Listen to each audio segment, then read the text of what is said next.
وہ فوراً جا کر کہنے لگا، او اماں آ گئی۔ تبھی یہ خاتون گھر میں داخل ہوئی تھی۔ اس کے جوتے ٹوٹے ہوئے تھے۔ لوہے کی تاروں سے اور لاسٹک سے اس نے اپنے جوتے کو جوڑنے کی ناکام کوشش کر رکھی تھی۔ مجھے اپنی جھونپڑی میں بیٹھا دیکھ کر تو وہ گویا حیران رہ چکی تھی۔ کہنے لگی، اوے رستم، یہ جھونپڑی میں کس صاحب کو بٹھا رکھا ہے؟ ہمارے غریب خانے میں یہ کون آ گیا ہے؟ کہیں کوئی ٹیکس وصول کرنے والا صاحب تو نہیں آ گیا؟ کہیں تو نے کسی کی چوری چکاری تو نہیں کر لی؟ ماں تو بڑی گھبرا چکی تھی، لیکن اگلے پل اس کا بیٹا اس کے کان میں کچھ کہنے لگا تو وہ تھوڑی مطمئن ہوئی، سلام کر کے کچھ دوری پر بیٹھ گئی۔ وہ لڑکا جس کا نام رستم تھا کہنے لگا کہ اماں مہمان آئے ہیں، ان کے لیے چائے بنا دو، کہہ رہے تھے کہ ہمارے گھر کی چائے پی کر جائیں گے۔ اتنا کہنے کے بعد وہ خاتون تھوڑی ہچکچائی، اپنے دوپٹے کے کونے میں بندھے ہوئے پیسے کھول کر رستم سے کہنے لگی کہ جاؤ رستم، دودھ لے آؤ، تمہارے صاحب کو چائے بنا کر دیتی ہوں۔ لیکن میں نے فوراً انکار کر دیا کہ نہیں، ان سب کی ضرورت نہیں، آپ چائے جیسے خود بنا کر پیتی ہیں مجھے ویسے ہی بنا کر دیں۔ تو وہ خاتون تھوڑی ہچکچائی تھی، مگر پھر ایک جانب کو رخ موڑ کر چولہا جلا کر بیٹھی اور چائے بنانے لگی۔ رستم اپنے باپ کے پاس بیٹھا اس کی ٹانگیں دبا رہا تھا اور مجھے اپنے حالات کے بارے میں بتانے لگا۔ کہنے لگا کہ ہم شروع سے یہاں پر نہیں رہتے تھے، بلکہ میرے ابا کے بڑے بھائی نے ہمارے ساتھ بڑی زیادتی کی ہے۔ ہمارا بھی کبھی اپنا گھر ہوا کرتا تھا، ہم سب کے ساتھ مل کر رہا کرتے تھے، اپنے خاندان کا سب سے لاڈلا بچہ تھا۔ لیکن جیسے ہی دادا جی کا انتقال ہوا تو سب کچھ بدل کر رہ گیا۔ تایا نے ہم سے ہماری زمین چھین لی اور ہم سڑک پر آ گئے۔ پھر تو میرے ابا کی یہ حالت ہو گئی ہے کہ ہم اس قدر مجبور ہو گئے ہیں کہ میں سڑک پر جا کر کھلونے بیچنے لگا اور میری اماں گھروں میں جا کر کام کرنے لگی تاکہ کم از کم عزت کی روٹی تو ہمیں مل سکے۔ میں اس لڑکے کی باتیں سن رہا تھا جو وقت سے پہلے ہی بڑا ہو چکا تھا۔ اس کے جذبات اور سوچ کہیں نہ کہیں مجھ سے ملتی جلتی تھی۔ تب تک اس کی ماں نے چائے بھی بنا لی تھی۔ چائے نہ تھی بلکہ چائے والی پتی اور پانی ابال کر قہوہ بنا کر میرے سامنے رکھ دیا گیا تھا۔ وہ مجھے پینے کا کہنے لگے۔ میں نے پہلا ہی گھونٹ بھرا تو وہ مجھے ماضی بہت دور تک یاد کروا چکا تھا۔ وہ لڑکا مجھے اپنے بارے میں، اپنے رشتہ داروں کے بارے میں بہت کچھ بتاتا رہا اور میں سب کچھ خاموشی سے سنتا رہا۔ پھر وہاں سے اٹھنے لگا۔ اٹھنے سے پہلے میں نے اپنے بٹوے سے 5000 روپے نکال کر اس خاتون کے ہاتھ پر رکھا تھا۔ کہنے لگا کہ یہ میں ہمدردی کے ناطے نہیں دے رہا بلکہ تمہارے بیٹے کو انعام کے طور پر دے رہا ہوں۔ بڑا ہی اچھا لگتا ہے، بڑی اچھی تربیت کی ہے آپ نے اس کی، اتنی سی عمر میں ہی بڑی اچھی باتیں کرتا ہے اور زندگی میں بہت کامیاب ہوگا۔ مگر اس خاتون نے وہ پیسے میرے ہاتھ پر واپس رکھ دیے۔ کہنے لگی کہ ہمیں آپ کے پیسوں کی ضرورت نہیں ہے، آپ جیسے بھلے شخص آج بھی اس دنیا میں موجود ہیں، بس آپ ہمارے لیے دعا کیجیے گا کہ ہماری مشکلات جلد از جلد کم ہو جائیں۔ میں اس گھر سے تو نکل آیا تھا لیکن میں اس لڑکے کے لیے بہت کچھ کرنا چاہتا تھا، اس لیے میں نے اس لڑکے کے والد اور والدہ سے بات کی اور پھر اسے وہیں پر جھونپڑی کے پاس ہی موجود ایک اسکول میں داخل کروا دیا۔ وہ لڑکا بولا تھا کہ میں نہیں پڑھوں گا، اگر میں پڑھنے چلا گیا تو میرے چھوٹے بہن بھائی ہیں، میرے ماں باپ ہیں، ان کے اخراجات کون اٹھائے گا، میرے کھلونے کون بیچے گا۔ مگر میں نے اسے کہا کہ تم صبح 8 سے 1 بجے تک اسکول میں پڑھائی کرنا اور پھر شام کو یہاں پر ایک ٹھیلے پر کھلونے دیکھنا، اللہ تعالیٰ تمہارے کام میں برکت پیدا کرے گا۔ وہ یک ٹک میرا چہرہ دیکھنے لگا، کہنے لگا کہ آپ میرے لیے اتنا سب کچھ کیوں کر رہے ہیں، آخر آپ کا میرے ساتھ رشتہ ہی کیا ہے، میرے پاس اتنے پیسے کہاں سے آئیں گے جو ریڑھی لگاؤں گا۔ لیکن میں نے اس سے وعدہ کیا تھا کہ دیکھو یہ سب کچھ تمہارے لیے میں کروں گا، یہ تم پر کوئی احسان نہیں ہے بلکہ تم پر قرض ہے، جیسے جیسے تمہیں منافع ہونا شروع ہوا تو تم میرا وہ قرض اتار دینا۔ یہ سن کر وہ لڑکا خوش ہو چکا تھا۔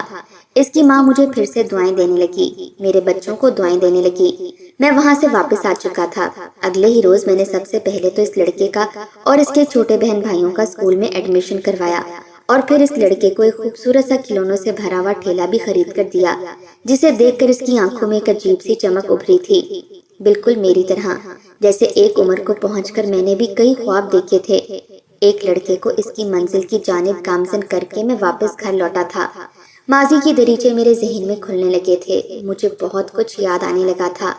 میں صرف اور صرف 10 سال کا تھا جب میرے والد کی وفات ہو چکی تھی۔ والد کی وفات ہونے کے بعد تو جیسے ہم پر ظلم و ستم کے پہاڑ ٹوٹ پڑے تھے۔ پورے خاندان والوں نے ہم سے لا تعلقی کا اظہار کر دیا تھا۔ میری دادی اس بات پر بضد تھی کہ وہ میری والدہ کی شادی میرے چاچا سے کروا دیں۔ چاچا بڑا ظالم تھا۔ اس سے پہلے وہ اپنی 3 بیویوں کو مار مار کر قتل کر چکے تھے، یا پھر وہ چاچا کو چھوڑ کر ہی بھاگ چکی تھیں۔ کہیں نہ کہیں بری عادات کے بھی مالک تھے۔ میری والدہ نے بالکل انکار کر دیا تھا کہ وہ ساری زندگی اپنے شوہر کے نام پر ہی بیٹھیں گی۔ میرے والد سے بہت محبت کرتی تھیں، کسی اور کے بارے میں سوچ بھی نہیں سکتی تھیں۔ پھر میں بھی 10 سال کا تھا۔ کبھی نہ کبھی میں نے بھی تو بڑا ہونا تھا، اپنی ماں کا سہارا بننا تھا، مگر دادی بضد تھیں۔ پھر ایک رات چاچا نے اپنی حدود پھلانگنے کی کوشش کی تو میری ماں نے چاچا کو تھپڑ مار دیا، اور تھپڑ کا بدلہ لینے کے لیے چند ہی روز میں پورے خاندان میں چاچا نے میری اماں کے کردار کو تار تار کر دیا۔ ان پر ایسے ایسے الزامات لگائے کہ میری والدہ کو ہارٹ اٹیک آ گیا۔ وہ دل کے مرض میں مبتلا ہو گئیں۔ جو کچھ بھی تھا، میں بچہ تھا مگر اچھا برا سب کچھ سمجھتا تھا۔ حالات نے مجھے پہلے ہی بڑا کر دیا تھا۔ میں اس سے پہلے ہی فیصلہ لینے کے قابل ہو چکا تھا۔ میں نے اپنی والدہ کا ہاتھ پکڑا اور کہا کہ ہم اب اس گھر میں نہیں رہیں گے۔ امی کی میکے میں بھی کوئی نہیں تھا۔ وہ اپنے ماں باپ کی اکلوتی تھیں، اور ان کے ماں باپ اب وفات پا چکے تھے۔ میرے نانا نانی جس گھر میں رہتے تھے، میں اور امی وہیں جا کر رہنے لگے۔ وہ گھر بھی بہت چھوٹا سا تھا، کئی سالوں سے اس کی مرمت نہیں ہوئی تھی، جس کی وجہ سے کافی ٹوٹ پھوٹ کا شکار تھا۔ چھت بھی ٹپکتی تھی۔ لوگوں کو جب پتا چلا کہ میری جوان جہاں ماں بیوہ ہو گئی ہے تو لوگ صدقے اور فطرانے کے پیسے دینے کے لیے ہمارے گھر آئے تھے، مگر میں نے سب کچھ واپس لوٹا دیا تھا۔ میں نے کہہ دیا کہ میں زندہ ہوں، خبردار جو کسی نے میری ماں کو اس طرح کی کوئی بھی رقم دینے کی کوشش کی، میں اپنی ماں کا بیٹا ان کے سارے خرچے اٹھا لوں گا۔ ہم کسی کے صدقوں اور فطرانے کے محتاج نہیں ہیں۔ چھوٹی سی عمر میں ہی میری بات سن کر میری والدہ حیران تھیں۔ میں نے ایک سرکاری اسکول میں پڑھائی کرنا شروع کر دی تھی۔ پڑھائی کرنے کے بعد جب میں واپس آتا تو شام کی اخبار بیچنے کے لیے نکل جایا کرتا، ساتھ ساتھ اخبار بیچا کرتا اور ہوٹل پر میز بھی صاف کر دیا کرتا تھا۔ میری والدہ سلائی کڑھائی جانتی تھی، انہوں نے گھر کے کپڑے سلائی کرنا شروع کر دیے اور ہم ماں بیٹا اپنا گزارا کرنے لگے تھے۔ جیسے جیسے بڑا ہوا، میں پڑھائی میں بھی بہت اچھا تھا، اس لیے میں نے اپنے گھر میں ہی بچوں کو ٹیوشن پڑھانا شروع کر دی تھی۔ اپنی پڑھائی بھی جاری رکھی اور بچوں کو بھی ٹیوشن پڑھانے لگا۔ پھر اسی کے ساتھ ہی شام کو میں ایک ہوٹل میں چلا جایا کرتا اور وہاں پر رات 12 بجے تک ویٹر کا کام بھی سر انجام دیا کرتا تھا۔ وہ وقت بھی آ گیا جب میں نے MBA کر لیا اور ایک کمپنی میں میری اچھی خاصی نوکری لگ گئی۔ میری والدہ بہت خوش تھیں۔ اس دن میری زندگی کا سب سے اچھا دن تھا جب میں نے اپنا گھر لے کر اس کی چابی اپنی ماں کو دی تھی۔ ہمارے صبر اور محنت کا پھل مل چکا تھا۔ میری والدہ نے میرے لیے ایک اچھی سی لڑکی دیکھ کر میری اس کے ساتھ شادی کروا دی اور اللہ تعالیٰ نے مجھے 2 بیٹوں سے بھی نوازا۔ ان دونوں بیٹوں کو بھی میں صبر اور محنت کی ہی تلقین کرتا ہوں۔ آج جس مقام پر میں موجود ہوں، میرے پاس پیسہ بھی بہت ہے اور کسی چیز کی کوئی کمی نہیں ہے۔ میں یہ سب درختوں سے توڑ کر نہیں لایا، بلکہ اپنے ماں باپ کی دعا، ان کی پریشانیوں، ان کی مصیبتوں کو دیکھتے ہوئے اپنی زندگی کو کندن بنایا ہے۔ اپنے بچوں کو سمجھاتا ہوں کہ یہ سب کچھ تم لوگوں کو پلیٹ میں سجا ہوا مل گیا ہے تو اس کے پیچھے کتنی محنت اور کوشش لگی ہے۔ تم لوگ بھی جو محنت اور کوشش کرو اور غریبوں کو کبھی بھی برا بھلا مت کہو، بلکہ جس قدر ہو سکے بڑے ہو کر سب کی مدد کیا کرنا۔ میں جب گھر پہنچا تو اس دل میں اطمینان سا اترا ہوا تھا۔ وہ کھلونا جو میں اس حوالے سے لے کر آیا تھا، میرے بچوں نے وہ کھلونے دیکھے، پہلے تو مسکرائے کہ ابا ہم تو بڑے ہو گئے ہیں، ان کھلونوں سے ہم کہاں کھیلتے ہیں، لیکن پھر خود ہی سوچ کر کہنے لگے کہ ابا ہمارے گھر سے کچھ ہی دوری پر کچھ غریب بچے موجود ہیں، ان کے پاس تو کھیلنے کے لیے نہ ہی کھلونے ہیں اور نہ ہی پہننے کے لیے اچھے کپڑے ہیں، کیوں نہ ہم اس مرتبہ ان بچوں کے لیے نئے کپڑے اور کھلونے لے کر جا کر انہیں دے دیں، بچے خوش ہو جائیں گے۔ اپنے بچوں کے منہ سے یہ سن کر مجھے بے ساختہ اپنی بیوی پر فخر محسوس ہوا، جس نے اپنی ساس کی باتوں پر پورا عمل کیا تھا اور میرے بچوں کی تربیت بالکل ویسے ہی کی تھی جیسے میں نے چاہا تھا۔